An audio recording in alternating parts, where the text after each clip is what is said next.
আজ আমি বলবো আমাদের পুরুলিয়ার উচ্চতম শৃঙ্গ চামটাবুরু জয়ের সেই কাহিনী। কলকাতা থেকে খুব ভোরে ট্যাক্সি করে আমরা পৌঁছে গেলাম একদম হাওড়া স্টেশনে। সেখান থেকে আমাদের সকালের ট্রেন ছিল রূপসী বাংলা। ট্রেন খুব ভিড় ছিল, সেই জন্য ট্রেনের মধ্যের থেকে ট্রেনের বাইরের দৃশ্যটাই বেশি অপরূপ ছিল। ট্রেন জার্নিটা যখনই একটু বোরিং লাগা শুরু হচ্ছিল, ঠিক সেই মুহূর্তেই আমরা পৌঁছে গেলাম আমার গন্তব্যস্থলে পুরুলিয়া জাংশন। পুরুলিয়া জাংশন ঠিক যেমনটি আমি কল্পনা করেছিলাম সেরকমই ছিমছাম, শান্ত এবং সুন্দর। স্টেশন থেকে একটা টোটো বুক করে আমরা চলে গেলাম আমাদের বুক করা পলাশ পাহাড় রিসর্টে, যেটা চামটাবুরুর ঠিক নিচে অবস্থিত যাযাহাতু গ্রামে। সেইখান থেকে পরের দিন ভোরেই আমরা বেরোলাম আমাদের শৃঙ্গ জয়ের উদ্দেশ্যে, উচ্চতম শৃঙ্গ চামটাবুরু। চামটাবুরু যাওয়ার রাস্তাতে আমরা অনেকক্ষণ ধরেই দূর থেকে চামটাবুরু শৃঙ্গটাকে দেখতে পাচ্ছিলাম। আমাদের টোটোওয়ালা বারবার আমাদের দেখাচ্ছিল, ওই দেখুন দাদা, ওই হেথায় চামটাবুরু। যাই হোক, এইভাবেই প্রায় আধা ঘন্টা টোটো করে যাত্রা করার পর আমরা একটি নাম না জানা গ্রামে পৌঁছলাম। গ্রামের অপরূপ সৌন্দর্যতা নিয়ে বেশি কিছু না বলে সেটা আপনাদের দেখানোই বেশি শ্রেয় বলে আমার মনে হয়।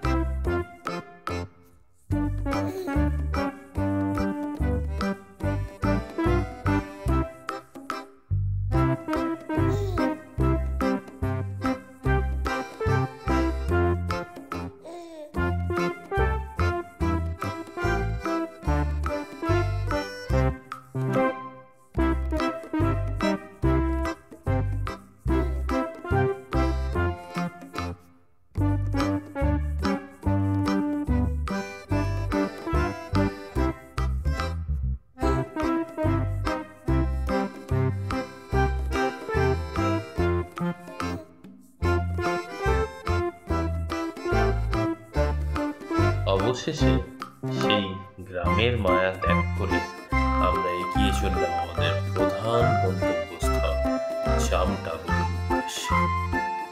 পথে আরো অনেক অপরূপ সুন্দর দৃশ্য দেখলাম, সেগুলো আপনাদের জন্য ধরা রইল।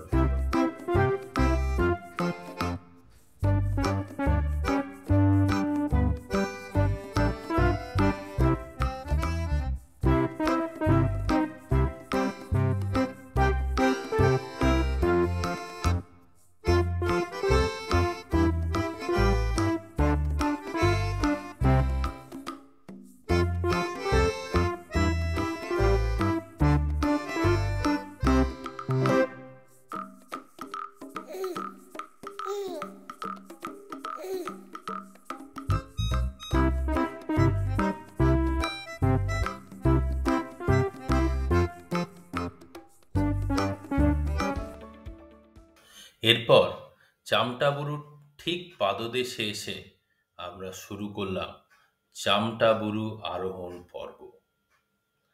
সেই পর্বে আমার সাথের বন্ধু এবং আমি খুবই ক্লান্ত হয়ে পড়েছিলাম। তবে আশ্চর্যের বিষয় এই যে আমাদের সাথে যে আমাদের গাইড ছিল, একটা সামান্য বাচ্চা ছেলে যে খালি পায়ে উঠছিল, সে কিন্তু কোনো ক্লান্তি ছাড়াই একদম ওপর পর্যন্ত উঠে গেল। ওপরে ওঠার পথটা এত মনোরম ছিল যে আর বলে বোঝানো যায় না। তারই কিছু ভিডিও ক্লিপিংস আপনাদের সামনে আমি তুলে ধরছি।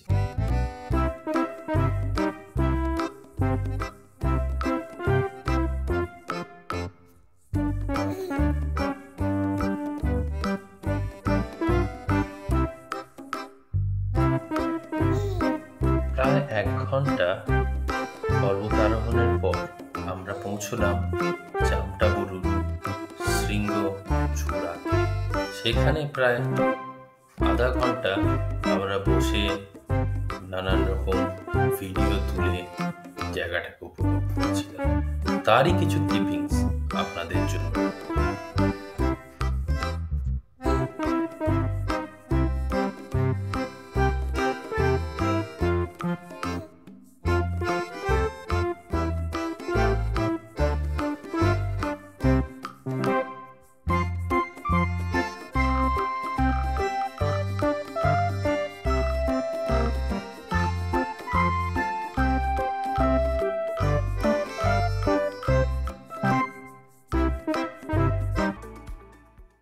সব ভালো জিনিসেরই যেমন একটা শেষ হয়, তেমন অবশেষে আমরা চামটাবুরু থেকে নামার উদ্দেশ্যে রওনা হলাম।